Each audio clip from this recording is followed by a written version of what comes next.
I chose to read A Soul on Ice by Eldridge Cleaver for the Cup of Culture activity.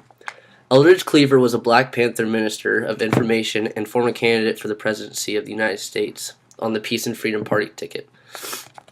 I chose to read this book because my family has had racial conflicts in the past due to where my grandparents grew up in Nashville, Tennessee.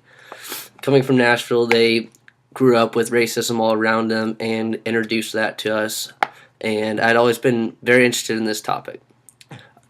I'd always wanted to understand more about racism in America and thought that the book Soul on Ice by Eldridge Cleaver would be the right read for me. I really enjoyed this book because it seemed as if he was communicating directly to you and made it easy to follow his points. He had many good personal examples that I could connect with, and that kept the read very, very interesting. There was not much that I didn't like about this topic.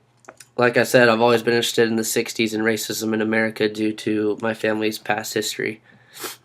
During this activity, I learned about the African American men and women who grew up in the 60s and how hard it was for them to live a decent life with racism surrounding them all the time.